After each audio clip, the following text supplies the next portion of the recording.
Welcome to Design Diary, the podcast where you get to look inside my board game design notebook as well as what's going on inside my head. We look at a new word each day from the sense of mechanics, tone, theme, or inspiration for a full game. Today's word is Logomachy. A dispute over words, a controversy marked by verbiage. And I thought this was Logomachy or something along those lines, but it's Logomachy. Logomachy. There we go. Okay, so I think this is interesting, and it leads directly to word games for me. It's hard not to, at least from the start. And word games are sort of disputable on their own. Some people hate them, some people love them, or really, some people are just kind of indifferent to them, and I guess some people love them. But one of the things that it makes me think of is the game versus activity debate that I see so often online, which is a dispute about a very specific word, which is game. Something like I love a good crossword puzzle or word search, and in my opinion, they're a light version of a solo game. And others, I'm sure, would dispute that. So that dispute over the word game is a logomachy. And I constantly see posts online that are like, I played Concept and it was a great activity. I couldn't call it a game, but it was a great activity. And everyone has their own definition of what a game actually is. And I wanted to give a few here, and then give mine, and then ask a few questions. And then get into what I actually designed based off of this word. But I got hung up on this debate because it's so often and it's out there, and it's super relevant to today's word. So Google says game is a form of play or sport, especially a competitive one, played according to rules and decided by skill, strength, or luck. So the next one was Merriam-Webster, an activity engaged in for diversion or amusement, play. Dictionary.com says an amusement or pastime. Oxford says an activity that one engages in for amusement or fun. So my definition would fall close to like Merriam-Webster or something. An activity that a person will play alone or with others, guided by instructions or rules. And I feel like the definitions all leave everything a little wide open, but you would be able to call Concept a game. At the same time, all of them call games activities. So a game is an activity. Concept is an activity. Something much more involved would be an activity. So here are my questions for you. Would you call a crossword puzzle a game? Would you call a slot machine a game? How about if you're bouncing a hacky sack with friends? Would you call that a game? How about a game with no choices? Something along the lines of Candyland. Would you call that a game? Something with no win condition. And I would call all of them a game. And I don't have that personal need to say otherwise. Some are just more complex than others, and some are less choices than others. But having that dividing line isn't crucial for me. So I like the idea that you can blur lines in everything. I like that, a designer could make something with no real choices and still follow, have rules and things like that. And from an artistic side, that can still be considered a game and can still be in the gaming market and things like that. It's a super hard thing to pull off, but from an artistic side, I love the art of games. So even looking at the word play, which is in most of the definitions, It says to engage in an activity for enjoyment and recreation rather than serious or practical purpose. And looking deeper at the word activity, it's the condition in which things are happening or being done.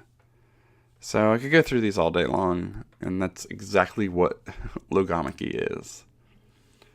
So I just want to throw that out there and jump into that debate, because I sit on the side of, I call them all games, and want to see games explore all of those areas. I need to make a game off this, or a concept, or an activity. But what I would do is I would probably go very, very meta and make a game with limited choices and a questionable win condition. And I've been trying to do this for a long time. I have a game, not so much limited choices. Limited choices is hard.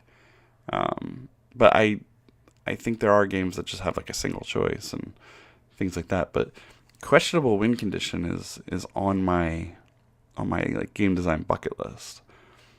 So one of the ideas that I have is a game where you play every day and your goal is personal happiness. And personal happiness isn't valued. It doesn't have a value in game. It's just you're going to do things that make you happy. And that sounds very vague, and it's because I'm very early on the design on it.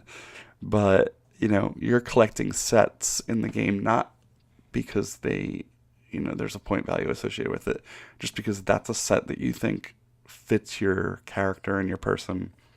So think of something like Charterstone, if you've played it, and you're sort of building your little corner of the map, and instead of it having anything special for you, it's just that those things make you happy. So that's kind of where I'm going with this game design. That's not even close to ready, but so for this I went a little different, and I said, and I kind of threw out both of those meta areas, but I was thinking word game from the start. So I was talking about like area control, where a map is covered with words. So there's a map, random words are assigned at the beginning of the game. Everybody starts off the map, and you're working your way into the map. Players have a couple letters on hand, and the letters allow you to, they're essentially like, it's abstracting, army units for letters. And the value of an army unit is guided by the value of a letter. And we could say like Scrabble tiles. So like the Z is like 10 points and the S is 1. I don't remember what they are. But that could be the value of the letter as an army. Each turn you're going to, try to invade other areas with your letters. So a higher point letter can take over a lower point letter, and that area becomes yours if you have majority in there or something along those lines. But when you have majority in there, you take it all over and you're going to try to form words with it. And once you form words, that's when you can, my kids are fighting. When you have a full word, let's say that's when you can gain some points. But I'd love to see some sort of dispute over the words once they're formed. I don't know if it's a dispute over whether something is a word or not, which is an interesting Scrabble tactic that I was reading about the other day. Chris Michaud posted it was Scrabble.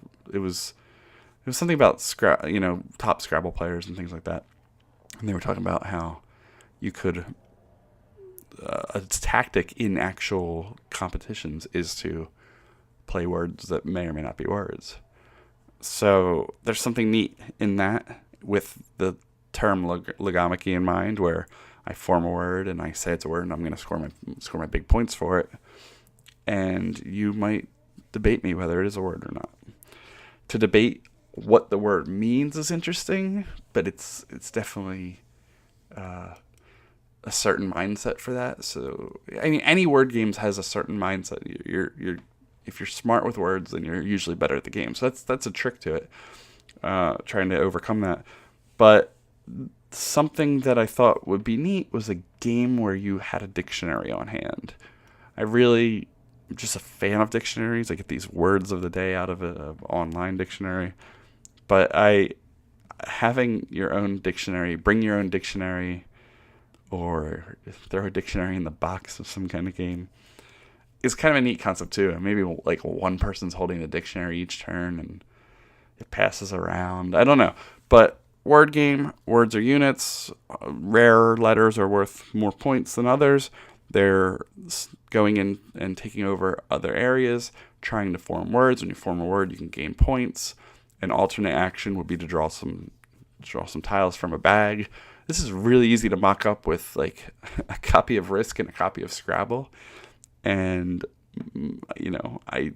everybody should have them. So I might actually try that when I get creative and start mashing up some games. Okay, so that's Logomachy. Please tell me what you think about this game versus activity thing, and if it eats you up like the way it eats me up. Let me know what you think a game is, and if the word Logomachy sparks anything in your design mind. It's a cool topic to talk about, and one that I see around. So there you go. Thanks. I'll talk to you guys tomorrow.